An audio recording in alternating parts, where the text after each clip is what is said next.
Muy buenos días, bienvenidos a nuestro primer Estado Nacional del mes de abril. Muchísimas gracias por su compañía las mañanas de los domingos. Hoy vamos a conversar de dos temas. El primero de ellos tiene que ver con cambios que el Tribunal Supremo de Elecciones está proponiendo en materia de campañas políticas. Para ello nos acompaña el día de hoy la magistrada Eugenia Zamora, presidenta del Tribunal Supremo de Elecciones. Bienvenida, doña Eugenia, qué gusto tenerla con nosotros. Muchas gracias, doña Liliana, es un gusto para nosotros y estamos aquí a sus órdenes para contar un poco sobre estas iniciativas.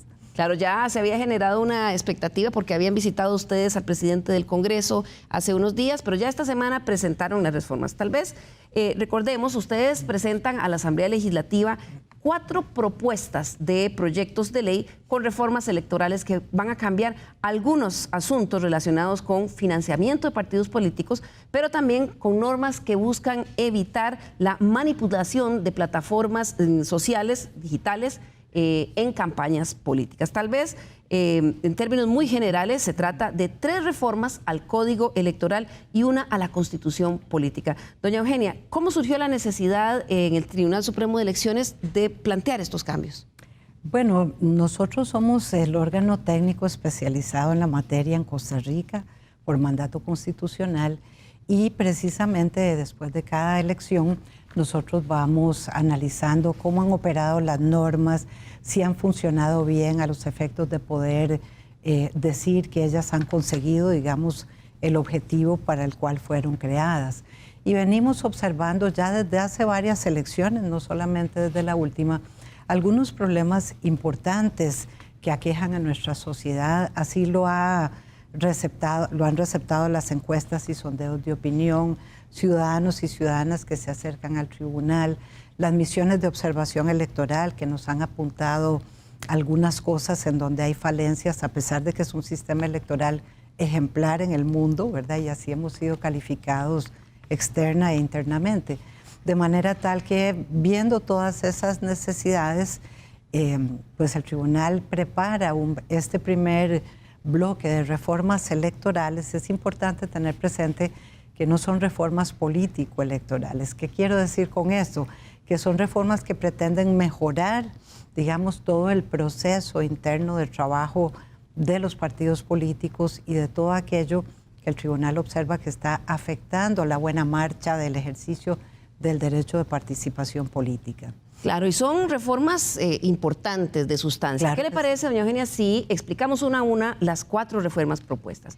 Primero, plantearon ustedes reducir el aporte estatal a los partidos políticos del 0,19% que hay actualmente al 0,11%. ¿Significa esto que los partidos van a recibir mucho menos dinero del que tienen ahora? No, de ninguna manera. La Constitución Política dice que el año tras anterior a una elección, el Tribunal Supremo de Elecciones debe definir el monto de la contribución estatal del cuatrienio electoral, es decir, de las elecciones nacionales y municipales de un periodo. En este caso, por ejemplo, en el año 21 se definió el periodo 2022-2026. Pero la Constitución dice que el tope máximo de esa contribución debe ser el equivalente al 0,19% del Producto Interno Bruto de ese año tras anterior. La Constitución también señala que la Asamblea Legislativa puede reducir ese monto por ley. Y esa ha sido la costumbre inveterada de la Asamblea Legislativa en Costa Rica. Para cada elección baja ese monto, ha llegado a fijarse en montos mucho más bajos, por ejemplo, ahora a raíz de la pandemia.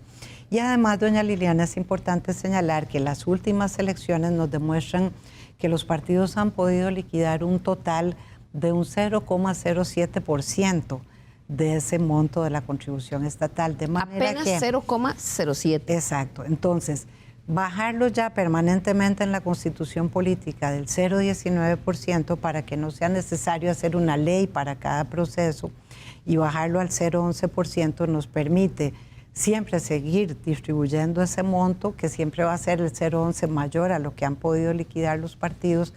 Es una medida austera y le permitiría al Estado, digamos, recuperar más o menos, dependiendo de cada elección, un monto equivalente a 38 millones de colones. ¿verdad? 38 mil millones de colones por cada proceso electoral. Pero, como le digo, no se acerca, ese 0,11% es siempre superior al monto que los partidos han podido estar liquidando en los últimos procesos electorales. Veamos el siguiente cambio, doña Eugenia. Segundo, proponen aumentar el porcentaje de anticipo de la contribución de los partidos políticos. ¿De cuánto a cuánto y por qué es necesario hacerlo? Recordemos que nuestra constitución política, nuestro constituyente derivado, es decir, el legislador convertido en constituyente, introdujo la contribución estatal en el año de 1958, precisamente para las elecciones de ese año.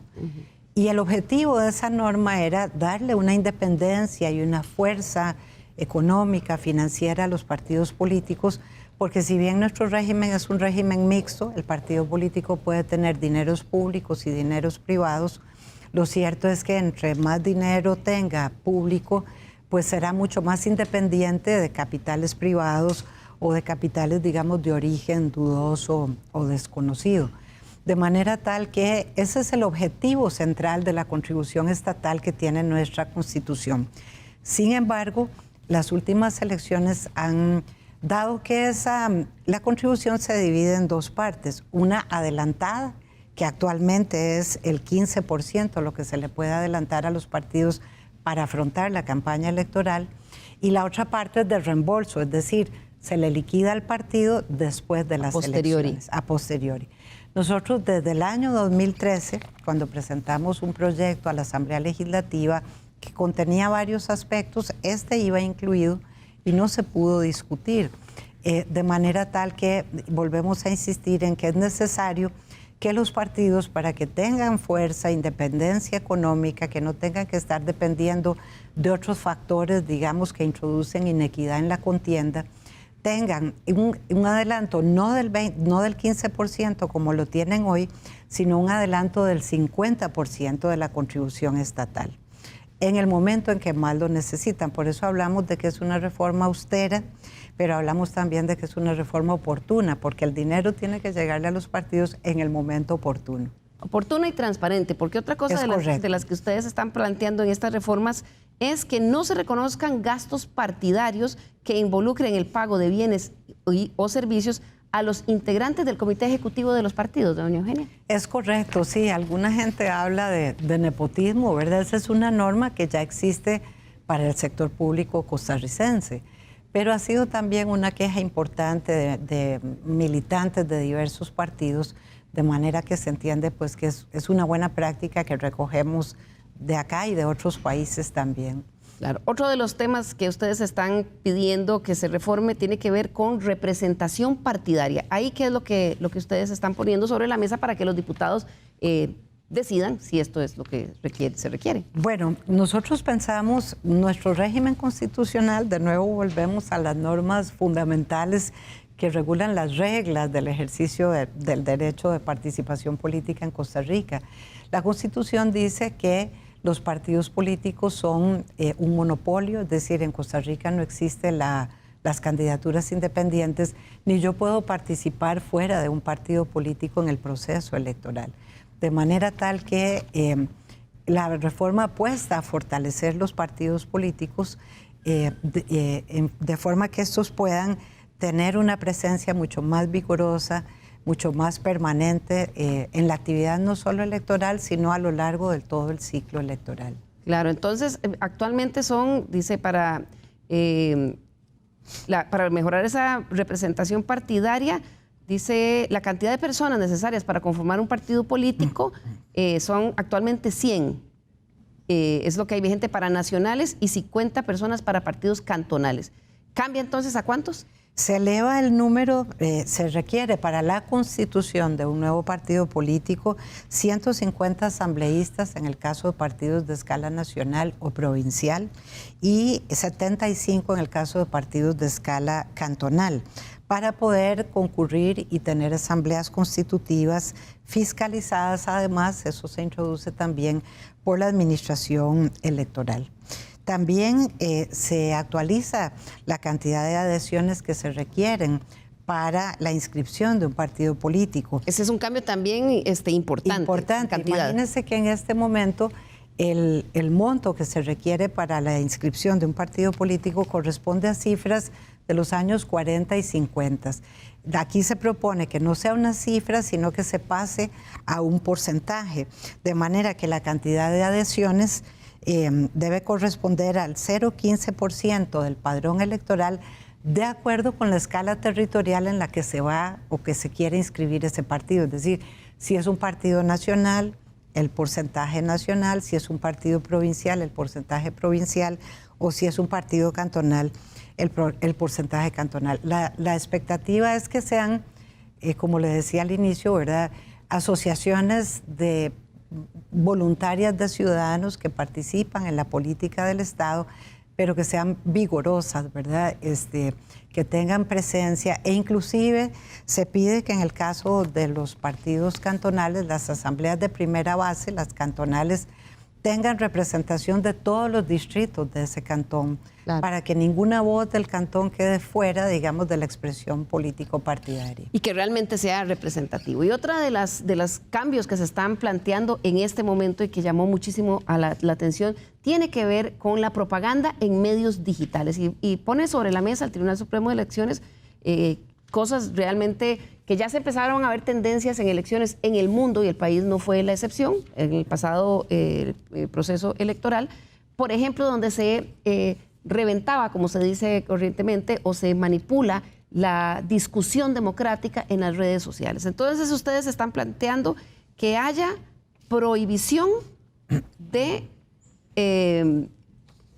perfiles de uso por parte de los partidos políticos de cuentas, perfiles, sitios, canales o páginas en redes sociales sin que se revele la verdadera identidad de quien paga esa propaganda. Es correcto. Bueno, ya jurisprudencialmente el tribunal ha llevado a cabo controles, digamos, los controles referidos estrictamente a la actividad electoral, ¿verdad?, que es nuestra competencia, nuestro campo de acción. Muy importante, doña Liliana, señalar, y esto lo comentaba ayer en otro foro, ayer en la tarde, no es la idea, ¿verdad?, de que, como decía Orwell en su novela allá por los años 40, 1984, que el Estado se convierta en un ministerio de la verdad. Tampoco bajo el régimen costarricense, el régimen de libertad de expresión, el régimen de libertades, no puede ser afectado por el Estado ni por ciudadanos particulares, salvo en aquellos casos expresamente donde la ley y los instrumentos jurídicos internacionales lo permitan. De manera que nosotros, en primer lugar, ya dimos para la elección pasada, ordenamos dar contenidos de baja, por ejemplo, cuando se hace propaganda pagada en medios de comunicación tradicionales o en redes sociales en los periodos de veda. Recordemos que la veda es el periodo navideño, ¿verdad? Claro. Y también los días anteriores a la elección propiamente dicha.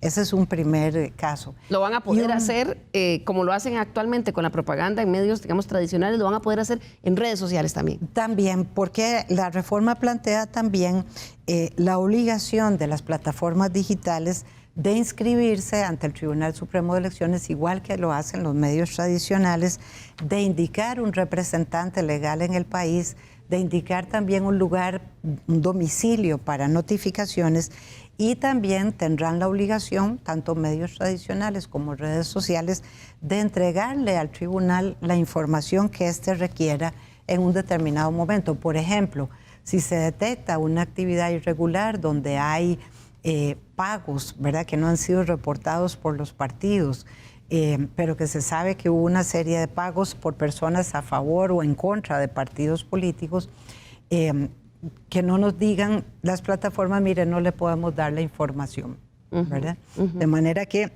en ese sentido, pues lo que se pretende es, repito, no restringir ninguna libertad de expresión, perdón. No se preocupe. Sino evitar... Tómese un poquito de agua, doña Eugenia. Muchas gracias. Porque claro, después de lo que vimos en las elecciones y en los procesos, digamos, más recientes, es evidente que aunque las plataformas de redes sociales son una herramienta valiosísima de comunicación, lo cierto es que se empezaron a ver el uso de troles, perfiles falsos y este tipo de cosas que lo que hacen es manipular un poco la opinión pública. Por eso, doña Eugenia, entonces, tampoco dice se podrán usar perfiles falsos para atacar a los partidos políticos. ¿Cómo qué es lo que pretende la reforma? Decir, si aparecen perfiles falsos atacando a X o Y partido, el Tribunal Supremo de Elecciones le pide a las plataformas Facebook, de todas estas grandes plataformas globales, bajar los contenidos. Es correcto. Esta ya es una práctica electoral y hay normas al respecto.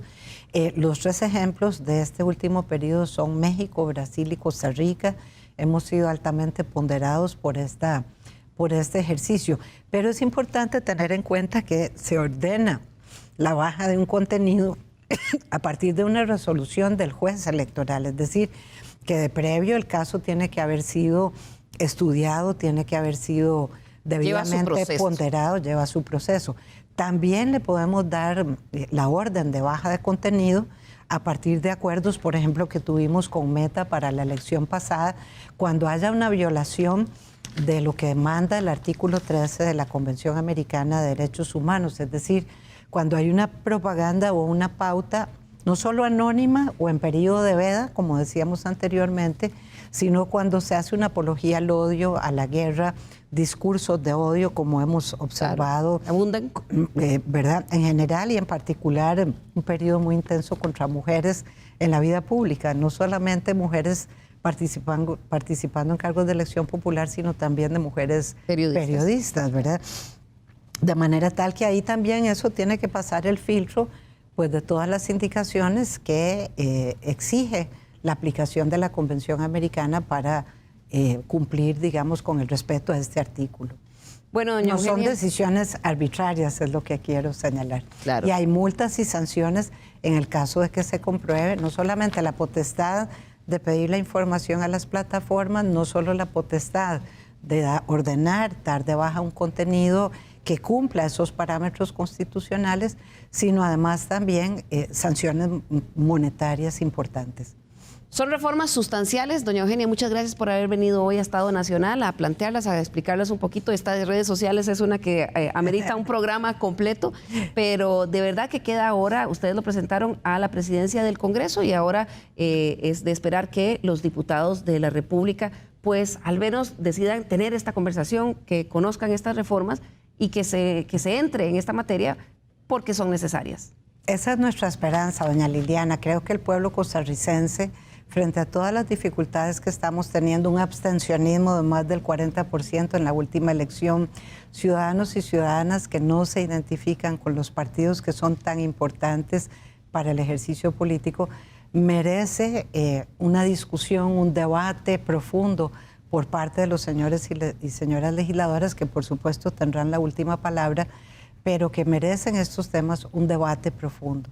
Así es, y así lo esperamos del Congreso. Muchísimas gracias, doña Eugenia. Vamos a hacer nosotros nuestra primera pausa y al regresar, ¿qué pasa en el sector agrícola nacional? ¿Tienen o no razón los productores al decir que los gobiernos mantienen en el olvido esta actividad? Ya regresamos.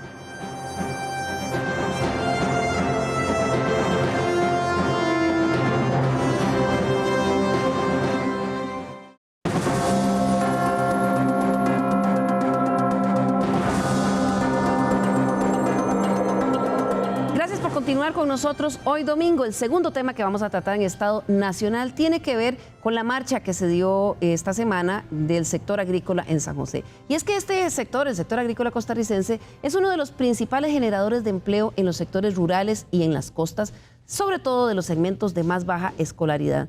Sin embargo, los productores aseguran que la desidia del Estado por años ha dejado a la deriva a este sector, que ahora se ahoga en una serie de problemas que amenazan su sostenibilidad.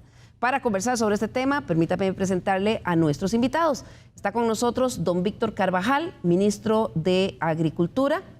Don Víctor, muchas gracias por acompañarnos el día de hoy. Muchas gracias por la invitación a participar. También está con nosotros don Guido Vargas, quien es representante de la Alianza Nacional Agrícola. Buenos días, don Guido. Buenos días, muchas gracias por la oportunidad de participar. Además, contamos con la participación de don José Oviedo del Movimiento Campesino, que ustedes también estuvieron en la marcha esta semana. Muchas gracias, muy agradecido con la invitación. Y para complementar el panel nos acompaña el día de hoy otro amigo de Estado Nacional, el economista y experto en políticas públicas, Víctor Umaña, que frecuentemente está escribiendo sobre este tema. Bienvenido, don Víctor.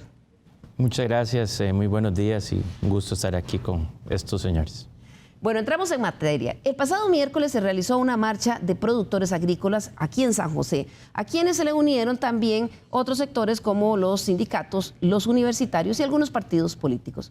Uno de los principales clamores por parte de los agricultores es que, según ellos, el Estado les tiene en el olvido. Por eso es ese sentir, por ejemplo, de la Corporación Hortícola Nacional, y por eso conversamos con ellos. Veamos. La Corporación Hortícola Nacional es una de las organizaciones que elevaron su voz esta semana. Tiene 245 afiliados, de los cuales 16 son pequeñas organizaciones de productores. Aseguran que el sector ha sido dejado en el olvido. Un tema de política agropecuaria que no ha sido un eje transversal en el gobierno, en este gobierno y en muchos gobiernos anteriores, y necesitamos y queremos poner esa política agropecuaria como un eje principal en el Estado. Con cifras en la mano, el director ejecutivo de la Corporación Hortícola señala que al sector se le ha asfixiado en los últimos años. Mientras el aporte de la agricultura, silvicultura y pesca al Producto Interno Bruto en 2017 era de un 4.7%, para el 2020 había descendido a un 4.4%. Ellos afirman que en los últimos años es probable que haya caído aún más. Las vicisitudes de los agricultores ante la falta de una política de promoción e innovación estatal, unida a los impactos del cambio climático y de shocks económicos como el de la guerra de Ucrania o la baja en el tipo de cambio y alza en las tasas de interés, se reflejan también en la cantidad de área cultivada y el volumen producido. Veamos algunos ejemplos. Con datos del Boletín Estadístico de la Secretaría Ejecutiva de Planificación del Sector Agropecuario, vemos que para tubérculos como la papa, del 2017 al 2020, el área cultivada cayó en 620 hectáreas. En cebolla hubo un muy leve incremento que algunos se debe al desplazamiento de productores de papa a este otro cultivo. En arroz, para el 2017 había en el país 38.300 hectáreas sembradas y se redujo a 30.400 en el 2020. En el caso del café, se mantuvo, mientras que en el melón también hubo una reducción de 5.100 hectáreas a 3.394. Si lo vemos desde el punto de vista de productividad, por supuesto que también ha bajado. Si se mide por toneladas métricas, son evidentes las reducciones de volumen de producción en papa, cebolla y con mayor magnitud en arroz en granza, café, melón y sandía. El presidente Rodrigo Chávez insistió esta semana en que dieron un plan para el sector. Dicen que no hay plan para la agricultura. ¡Mentira! ¡Mentira y patraña! El gobierno de la República en enero anunció una política nacional agropecuaria del 2023 por una década. Sin embargo, la Corporación Hortícola mantiene que a ellos no se les tomó en cuenta. Formalmente no participamos en ninguna mesa de construcción de esta política como tal, ¿verdad? Se participaron en otras actividades, pero no dirigidas a la construcción de una política. Nos parece que hay cosas rescatables, hay otras cosas que todavía quedan muy en el aire y que hay que tratar de bajar un poco más y, por supuesto, ojalá construir desde el sector como tal, ¿verdad?, las necesidades que tiene el sector y la experiencia que tiene el sector con esto, porque es un sector que ha venido sufriendo desde hace muchísimos años los embates, ¿verdad?, de este tipo de imposiciones de política. Más bien, en esta administración, por orden del MAC, se suspendieron las sesiones de las Comisiones Nacionales de Papa y Cebolla, un órgano de trabajo productores-gobierno que existía por decreto desde el año 2012. Ya llevamos 6 meses de no celebrar, la verdad, por un tema de un informe de auditoría en donde el ministerio dice que no se celebra más porque hay que tener una persona encargada de las actas de la comisión y que la comisión no es un ente para tomar decisiones, lo cual en la comisión nunca se tomaron decisiones, más bien era un intercambio de información, ¿verdad?, para poder agilizar procesos. En el caso de la Corporación Hortícola también se quejan de que el CNP les adeuda millones por compra de producto que se entregó hace varios meses y aún no se paga. En el caso de nosotros tenemos una deuda grande, alrededor de los 100 millones de colones, y hay ocasiones, por ejemplo, que nos pagan 86.000 colones. por semana, ¿verdad? Entonces eso es insostenible en el tiempo. El tipo de cambio es otro de los factores que impacta sobre todo a la agricultura para exportación. Se quejan de que disminuye sus ingresos y que a pesar de la depreciación del dólar frente al colón, no se han visto rebajas sustanciales en el precio de insumos y agroquímicos.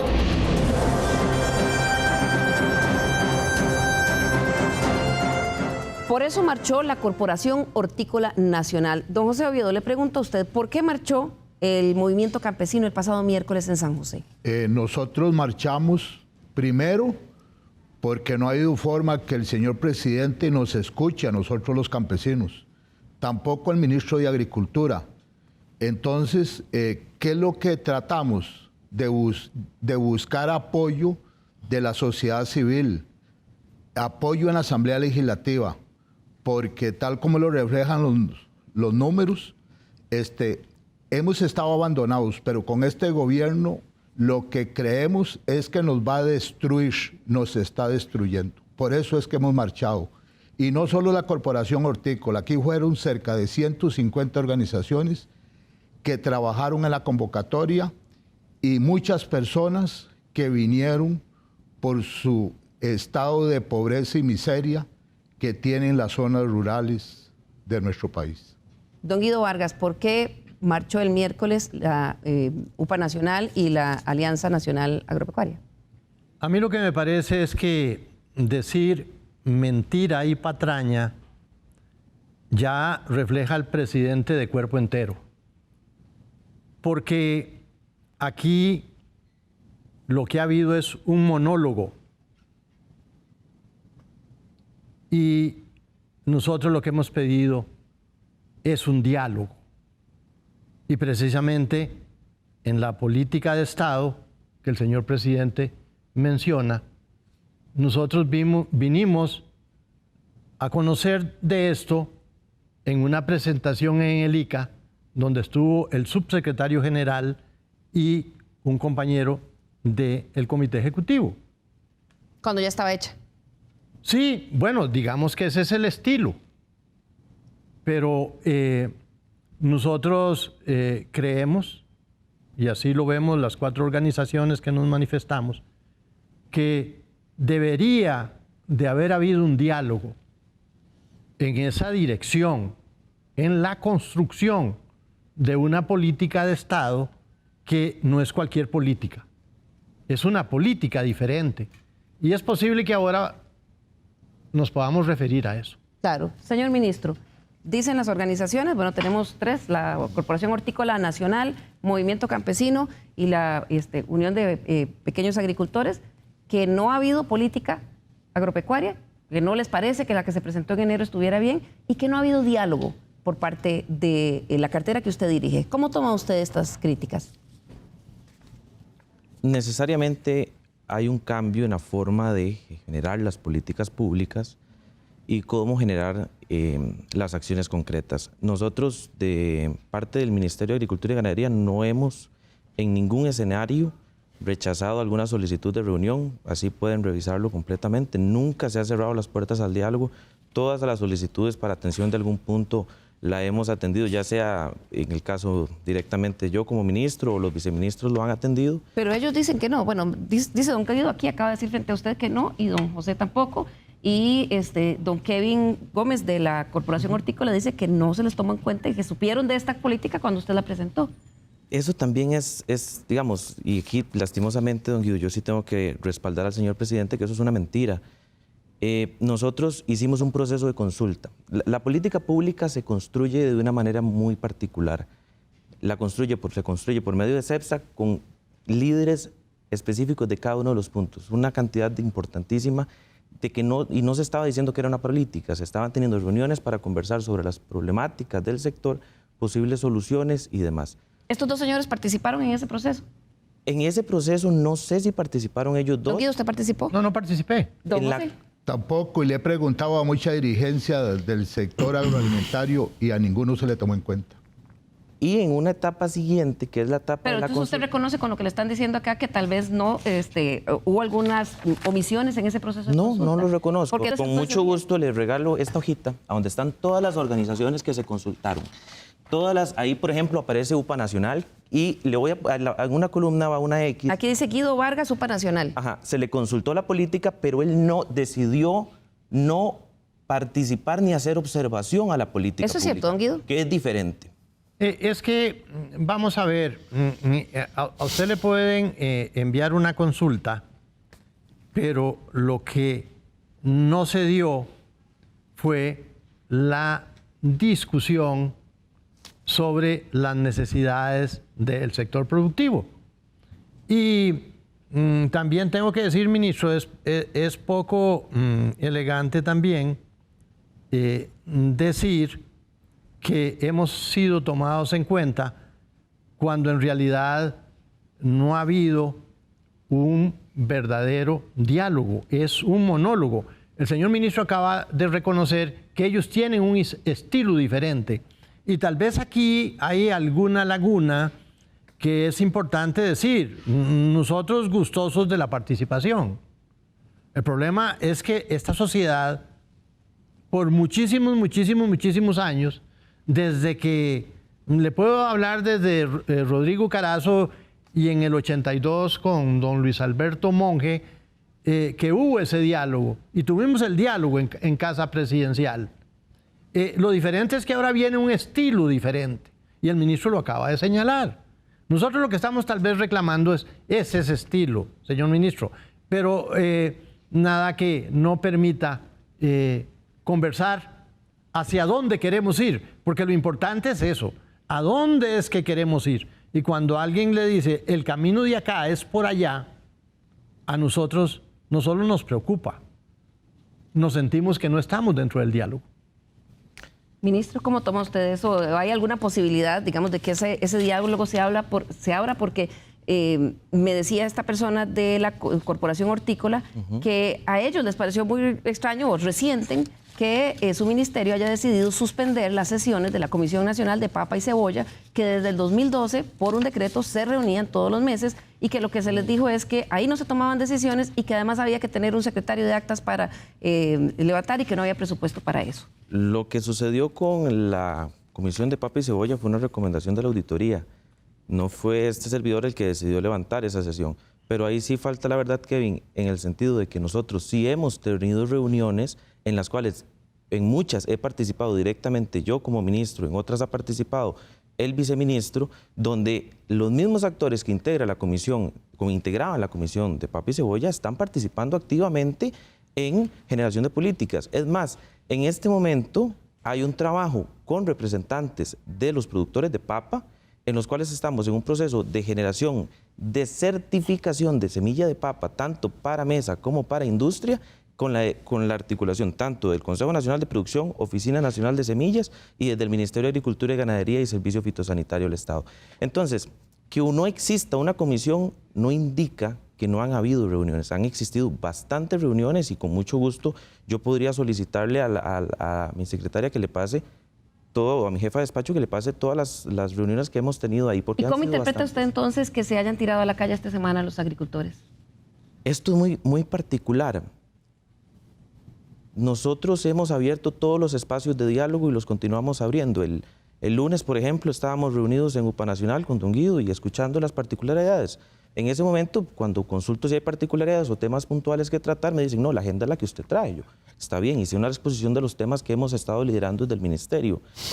¿Por qué se da? Pues hay una connotación política interesante también, donde hay participaciones de grupos políticos con intereses particulares. Pero yo estoy hablando de las organizaciones agrícolas que participaron.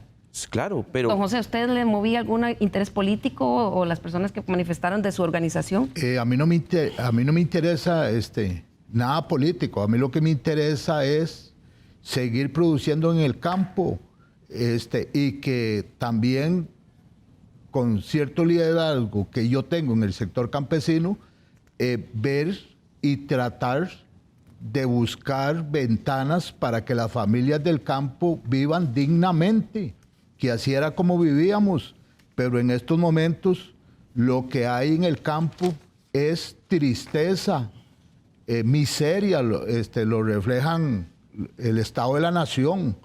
En estos momentos se está produciendo, por ejemplo, para que tengan una idea, con cerca de 13.000 familias que tienen en camino los remates de las propiedades, cerca de 30.000 con problemas de pago, con préstamos de gota a gota, que todo el mundo sabe qué es eso. Esa es la situación desesperante que tenemos en el sector y todavía nos atropellan con importaciones de productos. Somos el segundo país que importa más alimentos de América Latina, después de Venezuela. La FAO nos tiene en el mapa con un punto rojo. O sea, es que la situación de nosotros, cuando yo digo que es atropellante, es porque aquí nosotros no sentimos, y con todo respeto se lo digo al señor ministro de Agricultura, yo quiero aprovechar la oportunidad porque no ha habido forma de diálogo con el gobierno. Nosotros lo que sentimos es que el señor ministro de Agricultura es un ministro de los importadores y no de nosotros los agricultores. Por eso es que estamos tocando muchas ventanas. Don Víctor. Es importante tener claro dos aspectos. Uno, Costa Rica es un exportador neto de productos agrícolas y el tocayo, don Víctor, tal vez lo podría especificar con más datos también. Nosotros exportamos más de lo que importamos y tenemos una balanza comercial, entonces no somos un importador neto. Lo otro es que hemos escuchado tanto las peticiones del sector que aquí, por ejemplo, dentro del pliego de peticiones que ellos traen, nosotros tenemos para cada una, por ejemplo, el primer punto de la agenda que ellos plantean, tenemos 6 acciones concretas en un plan de acción que se consultó con las instituciones, que en este momento está en consulta con las instituciones. De hecho, a don Guido se le envió la consulta. Pero usted sí me dijo ahora que la consulta se abrió esta semana. Sí, es que el orden natural de las cosas es que usted emite la política pública y luego vienen las acciones de la política pública. Las acciones ni siquiera deben de consultarse. Sin embargo, nosotros en este espacio de apertura que siempre hemos mostrado, hicimos un proceso de consulta y estamos a la espera, estamos en esta ventana de tiempo a la espera de las observaciones. Pero, de hecho, lo que están pidiendo aquí está contenido. Pero es como yo escucho esta conversación y es como si ambas partes ven cosas totalmente diferentes. Antes de seguir con esto, don Víctor, Umaña, quiero consultarle, porque a veces de pronto decir, interpretar esta marcha de esta semana como si es algo político o no, cuando en realidad la situación del sector agrícola no es solo una cosa de esta marcha del miércoles, es algo que se arrastra desde hace muchos años y usted incluso recientemente en un artículo lo había titulado como un sesgo antiagrícola. Sí, efectivamente, Liliana, y muchas gracias. Bueno, yo creo que hay que partir del hecho de, primero hay que decir que la agricultura en Costa Rica es exitosa. Hay muchos productos donde somos los mejores del mundo, ¿verdad? Entonces, hay una agrícola muy exitosa, orientada a la exportación, que efectivamente convive con actividades que tienen problemas de productividad, que compiten con las importaciones y que eso está ligado a diferentes factores que tienen que ver con altos costos de producción, por un lado, que tienen que ver con el acceso a los insumos, por otro, que tienen que ver, estas son cosas, digamos, de la receta, ¿verdad? Cómo yo hago la receta. Hay otras cosas que tienen que ver incluso con la necesidad de cambiar la receta, ¿verdad? Y efectivamente, a mí me parece que por muchos años, y quisiera decir décadas, ha habido una negligencia, por decirlo así, de las instituciones del Estado de abordar los problemas más importantes de la agricultura. Y me parece que la disconformidad de los productores que representa don Guido, don José, va por ahí. Yo lo que creo es que, yo sí creo que muchos vivillos se aprovechan de estas manifestaciones para guindarse con otros intereses, pero centrémonos en lo que realmente afecta a don José y a don Guido. Hay temas elementales que tienen que ver con, por ejemplo, tratamientos tributarios diferenciados para el sector agrícola, altos costos para la contratación de personal, una lucha contra una mala concepción de lo que es el desarrollo sostenible. Creemos que el desarrollo sostenible es solo la protección ambiental y olvidamos el desarrollo social o el desarrollo económico, y la agricultura ha tenido que pedalear cuesta arriba contra un ambientalismo hostil a la agricultura, que se ha manifestado de muchas formas. No se puede tener acceso a agua, incluso cuando hay mucha agua.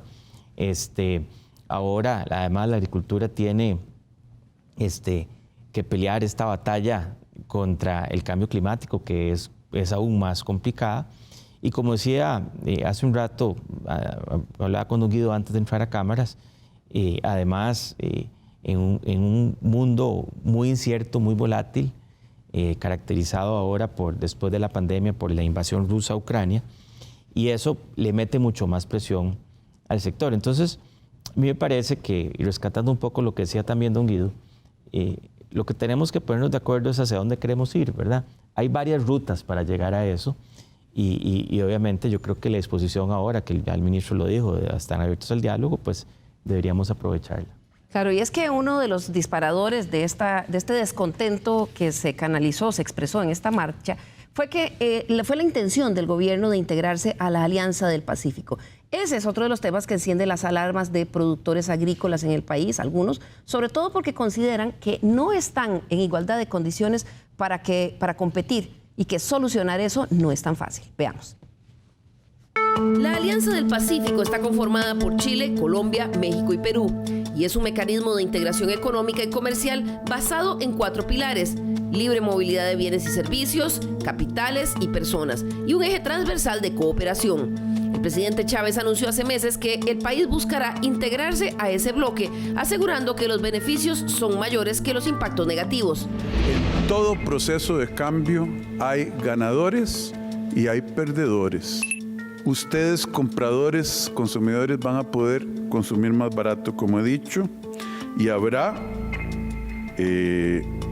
impuestos que permanecerán por un tiempo, como por ejemplo los compuestos por azúcar, etanol y bebidas en base de azúcar. Sin embargo, los productores agrícolas han manifestado su rotunda oposición a este acuerdo comercial. Pero ¿cuál es el miedo que le tienen? Aunque nos paremos al mismo nivel, no estamos al mismo nivel. ¿Por qué? Porque ellos tienen seguros de cosechas que nosotros no tenemos.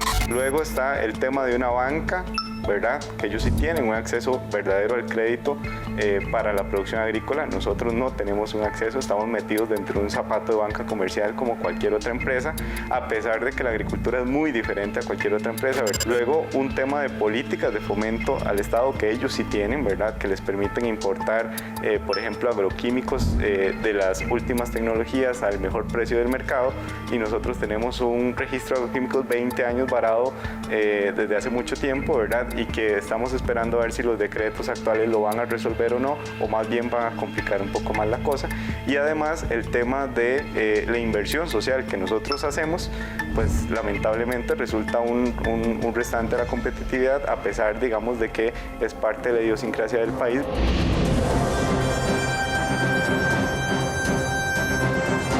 Víctor, ¿es posible, Umaña, es posible seguir por la ruta de la apertura comercial, pero reconvirtiendo, fortaleciendo al sector agrícola, o son dos cosas totalmente excluyentes? No, no son excluyentes. Y en el caso particular de la Alianza del Pacífico, que es un tema donde don Guido y yo diferimos, pero diferimos conversando bien, ¿verdad? Claro. Yo creo que todas las sensibilidades del sector agrícola pueden ser incorporadas en la negociación de la Alianza del Pacífico. Nosotros ya nos abrimos con los más bravos hace mucho rato, y la agricultura costarricense ya pasó por ese trago amargo para algunos, y nos ha ido muy bien con la apertura comercial. Yo lo que creo es que, y me parece muy acertadas las observaciones que hacía el director ejecutivo de la Corporación Hortícola de las cosas que él añora, digamos. Y yo creo que en todas esas cosas hay buenas ideas y hay una buena base para poder trabajar. Estoy seguro que hay buenas noticias en el tema de agroquímicos, que el ministro ahora estoy seguro que lo va a decir. Nosotros tenemos que efectivamente trabajar en los temas de seguros, en los temas de banca para el desarrollo. Son cosas que ahí están. Costa Rica tiene las instituciones, y lo que hay que es ponerlas a trabajar en función de los agricultores, que cada quien haga su trabajo. Y yo creo que ahí un elemento fundamental que hay que reconocer es que aquella agricultura que ha logrado modernizarse y orientarse al mercado exterior le va mucho mejor. Pero hay una cosa fundamental.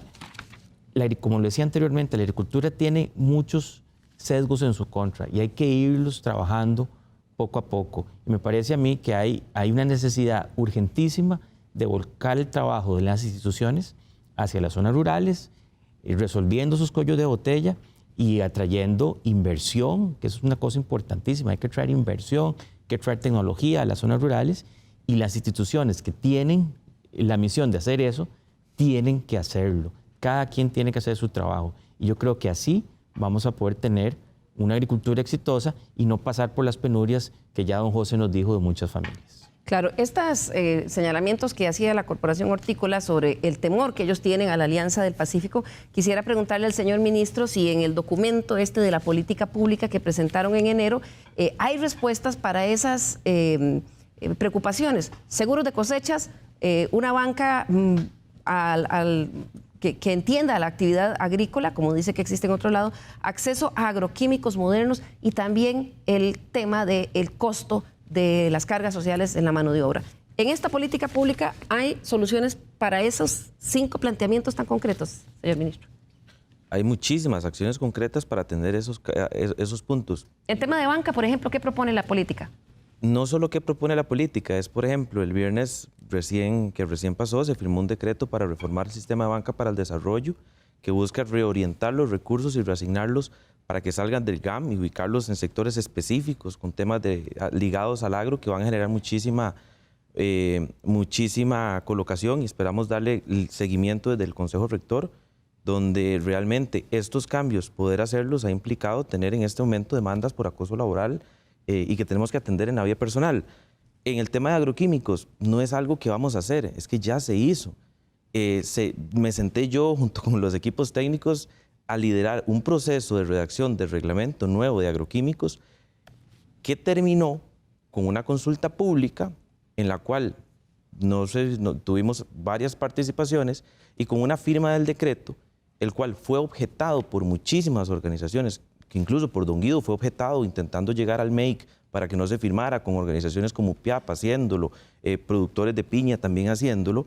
Pero ¿qué pasa? Hoy tenemos las buenas noticias de decir que ya estamos homologando y que estas homologaciones con países OCDE de moléculas vienen incluso, esta primera que se homologó con menos de un mes desde que se presentó la solicitud hasta que se concretó, pasando incluso 10 días hábiles de publicación en Gaceta de un edicto, viene ya publicado, autorizado y sin protección de datos de prueba. ¿Qué quiere decir? Que no hay un tema de monopolio por 10 años como estaban los decretos anteriores. Ya ese IAGT se puede generar un perfil de preferencia, o más bien ya existe un perfil de referencia que podría a los genéricos hacerle ver. Tenemos Don José, perdón, nada más para tomar en ese punto de agroquímicos. ¿Usted siente que ya, porque usted dice que esas son acciones que ya pasaron y que ya sucedieron? ¿Cómo la siente usted, don José? Yo compro fungicidas, insecticidas y sigo comprando lo mismo. Y don Guido y yo tenemos cerca de 16 años de estar luchando para que aquí se inscriban nuevas moléculas. No ha sido posible. Y más bien los especialistas en el tema, porque yo no soy técnico, lo que nos dicen es que nos están homologando con los países desarrollados y que no va a ser posible porque nosotros somos un país subdesarrollado y con una economía muy pequeña. Y yo quiero decir lo siguiente: el primer tema de nosotros ayer era la Alianza del Pacífico. Y cuando yo le escucho al señor presidente diciendo que hay perdedores, nosotros somos los perdedores. Y además, lo quiero poner muy claro, a nosotros los están mandando a competir en las grandes ligas sin armas, sin entrenamiento. Y yo uso una frase en muchas partes. Es como mandar a los jugadores al mundial cortándoles las piernas. Así nos quieren mandar a nosotros a competir con estos países de la Alianza del Pacífico. Don Guido. Bueno, el señor presidente dijo que íbamos a tener comida barata si estaba abierto el mercado. Lo primero que tenemos que tener claro es que este es un mercado pequeño y aquí hay un oligopolio. Entonces, ese oligopolio es el que está ganando mucho dinero. Entonces, ya ese es un primer tema de una buena discusión, ¿verdad? Lo otro es la agenda de cooperación. Ese es otro gran tema que a nosotros nos gustaría discutir, porque en el CAPSTA se habló también de la agenda de cooperación. Con la Unión Europea se habló también de esa agenda, y a mí no me van a contar porque yo estuve en los cuartos de al lado en Bruselas, y yo también estuve en los cuartos de al lado aquí del CAPSTA, y también estuve en Lima, Perú, en los cuartos de al lado. Entonces, a mí no me va a meter cuento, ¿verdad? Alguien que no estuvo en esas negociaciones, alguien que no sabe de eso, porque estaba fuera del país. Yo sí estaba aquí y soy un dirigente campesino de más de 40 años. Y yo sí le puedo recordar a cualquiera todos esos pasos. ¿Cuál es el problema más grave? La agenda de competitividad. Y se discutió caminos, carreteras, puertos, aeropuertos, crédito, seguros. Hoy nosotros estamos en rutas donde los puentes son de una sola vía, que fueron diseñados para pasar con carretas. A mí no me van a hablar de competitividad. Yo duro, y lo he durado muchas veces, de Orotina a Atenas, en una carretera concepcionada. Y usted sabe cuánto he durado. Casi las 2 horas en un trayecto de 20 kilómetros. Entonces, cuando a mí me hablaban de las tarifas portuarias, entonces revisemos eso. Pero viene la otra cosa, que me parece que aquí es importante. El sector productivo. Estoy totalmente convencido de que es eficaz. Como decía don Víctor Umaña, somos muy eficientes, pero ¿cuánto es el arrastre que trae ese sector productivo? Nosotros nos hubiéramos disparado si las cosas hubieran cambiado. El problema de fondo es que venimos con ese arrastre. Se nos viene la pandemia. Seguimos produciendo, seguimos generando divisas, seguimos llevando productos al mercado. Bueno, se viene el conflicto bélico Rusia-Ucrania. Eso nos agarra a nosotros en la parte más empinada, subiendo por la parte más empinada. Y de una vez se viene la apreciación del colón y la situación del tipo de cambio. Que les ha golpeado durísimo. Durísimo. Y entonces a usted no le queda más que reaccionar cuando el presidente firma las negociaciones con Ecuador, con el presidente Lazo, y dice que Costa Rica no se debe enconchar, que Costa Rica debe ir a más apertura y cita Alianza Pacífico. Entonces, con esos países ya tenemos tratados y con esos países se tomaron en cuenta las asimetrías. Entonces, ese es el diálogo para ver dónde, con qué y cómo vamos a ir donde queremos ir. Don Víctor. Sí, yo coincido con don Guido. Tenemos que tener claro a dónde queremos ir y esas, puede haber diferentes rutas, ¿verdad? Yo insisto en que la Alianza del Pacífico no debería ser un motivo de conflicto porque, de nuevo, las sensibilidades donde se quisiera proteger más a la agricultura se pueden acomodar en las negociaciones y hay que ver a la Alianza como una plataforma hacia Asia. Y de nuevo, ya la agricultura costarricense pasó por un periodo de apertura muy importante con las 2 principales economías del mundo, con los Estados Unidos y con la Unión Europea, y ha sido una agricultura resiliente, pero sobre todo una agricultura exitosa. Entonces, yo con todo el respeto para don José y don Guido, yo me concentraría más casualmente en esta agenda de competitividad, que es lo que requiere el sector para poder seguir siendo exitoso, aquellas actividades que son exitosas, y levantar aquellas que necesitan, o si no, actuar sobre un tema que es de todos los días en el sector agrícola, que es la pregunta, ¿qué puedo producir? ¿Verdad? Claro. Y ahí es donde el Estado tiene una misión importante que hacer. Y eso me lleva a preguntarle... ¿sí? Yo me concentraría en esa agenda de competitividad, que es realmente donde les aprieta el zapato a ellos. ¿Cuál es la propuesta de este gobierno y del MAC en competitividad? ¿Cuáles son, si le pregunto, 3 cosas neurálgicas de la propuesta de esta administración para la competitividad del sector agrícola.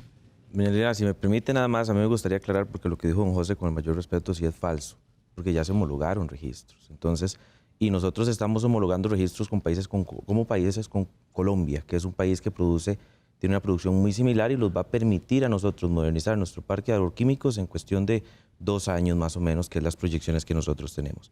Nosotros sí tenemos una agenda de competitividad. 3. Mencióneme las 3 acciones neurálgicas en competitividad que ustedes les ofrecen a los representantes del sector agrícola. Voy a buscarlas por acá tal vez puntualmente, porque Claro. si las quiere así puntuales. Nosotros en la agenda de competitividad, por ejemplo, tenemos un tema de cargas tributarias, de costos de formalización asociados que tenemos que trabajar, productos financieros adecuados a las características de las actividades agropecuarias bajo enfoque de sostenibilidad social. Hay acuerdos puntuales en competitividad, un programa de desarrollo de capacidades de personas productoras, programa de desarrollo de capacidades dirigidos a agentes de extensión. Nosotros tenemos apenas cerca de 250 agentes, 250 personas haciendo trabajo de extensión agropecuaria. ¿Cuál es el problema de esto? No tienen capacitación, no tienen herramientas y durante muchísimos años han dejado que la tecnología pase a su alrededor, pero no han permitido a las instituciones del gobierno que atienden el sector agro poder capacitar a los funcionarios, dotarle de herramientas tecnológicas e invertir lo necesario para que el gobierno pueda hacerlo. Tenemos que recuperar las fincas experimentales para poderle ayudar a los productores. Hay que tener claro algo, doña Liliana y televidentes. El abandono del sector agro es tan profundo que nosotros, por más que nos esforcemos en estos, llevamos menos de un año de administración. Hemos hecho muchísimas cosas y muchísimas acciones ya se empiezan a visualizar. Sin embargo, el abandono tiene un precio, ¿verdad? Entonces, ¿qué pasa? En este momento hay que hacer muchísimas inversiones, muchísimos cambios que estamos promoviendo, como la reforma de la ley del MAC, como reestructuraciones internas para redirigir los funcionarios y los recursos a labores de extensión y labores de investigación. Todo eso lo estamos haciendo, pero esto no es apague la luz, vaya, toque el interruptor y ya se hizo la luz. Claro, el problema es que en el sector agrícola, digamos, 2 años de espera sí pueden hacer la diferencia. Para que desaparezcan los sectores. Se nos está acabando el tiempo ya, porque lo que me queda es 1 minuto, entonces quiero pedirles una reflexión final. Tal vez comienzo por usted, don José. Yo le quiero ofrecer al señor ministro los profesionales del ramo en la inscripción de moléculas. Yo dije, yo los uso. Hay profesionales donde nos han dicho que eso es un saludo a la bandera. Y lo otro que quiero decir es que con la Alianza del Pacífico, todo lo que hemos estudiado es que ahí no se negocia nada, ahí nada más nos adherimos. Y yo le digo al señor ministro de Agricultura, cuente con el apoyo de nosotros. Aquí queremos construir, aquí queremos dialogar. Trabajemos juntos. Veníamos trabajando muy bonito con la ministra de Agricultura y con la viceministra. Pero, don Víctor, con todo respeto le digo, cuando usted llega al Ministerio de Agricultura, nosotros sentimos que usted prácticamente no nos escucha. Y lo voy a decir delante de los televidentes, que lo peor es que dentro del Ministerio de Agricultura, en estos momentos hay un estado de duda con respecto a cómo usted estaba dirigiendo el Ministerio de Agricultura. Y nosotros siempre hemos tenido un Ministerio de Agricultura al servicio de nosotros. Don Guido, muy brevemente, 30 segundos, reflexión final. Sí, para mí esa agenda que ha puesto el señor ministro, esa es una agenda muy livianita para atender ese bocado tan grueso que es la competitividad de Costa Rica frente al mundo y en el mercado interno. Y no me quiero dejar aquí de decir sobre la homologación que se está haciendo. Sí, ahí hay un par de productos que son grado técnico, ni tan siquiera puedo irlo a comprar porque es grado técnico. Pero a mí me preocupa mucho la parte de la reválida de todos los productos genéricos por la información no divulgada. Pero ese es otro tema que lo podemos discutir después. Ese es un tema más amplio. Señor ministro, su reflexión final y sobre todo mensaje a los agricultores que están viendo este programa. Desde el momento en que nosotros llegamos al Ministerio de Agricultura y Ganadería, hemos planteado muchísimas mesas de trabajo, hemos escuchado a muchísimos productores, a muchísimas representaciones de productores, estamos trabajando con muchísimos de ellos y realmente el mensaje que les hemos transmitido siempre es aprovechemos el impasse que tenemos en este momento de Alianza Pacífico, ya que no podemos en este momento tramitar incorporación, para que después venga todo eso demás. Pero en este momento trabajemos en las necesidades del sector para poder solucionar y hacer al sector competitivo y mejorar la calidad de vida de todos los productores. Mi mayor interés es que al final de mi administración hayamos podido, como ministro, incidir positivamente en la calidad de vida de todos los productores. Y todo lo que estamos haciendo, lo estamos haciendo con la mayor apertura posible. Y hay muchísimas organizaciones, podemos ver que estamos trabajando... ¿Cree usted que hay áreas de mejora? Como siempre y en todo hay áreas de mejora.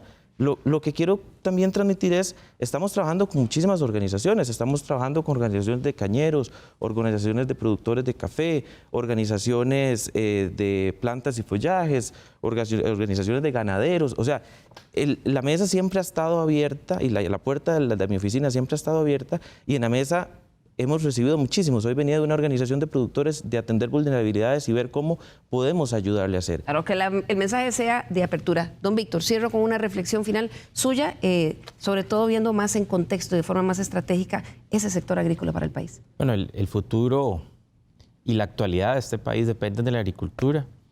El desarrollo de las zonas costeras y rurales está en función de la agricultura y yo confío que bajo liderazgo de don Guido, don José y don Víctor aquí y otras instituciones como la Cámara Nacional de Agricultura y Agroindustria, lleguemos a buen puerto, que es donde queremos llegar, con una agricultura fuerte y competitiva y que le dé bienestar a todos los costarricenses y sobre todo a los productores.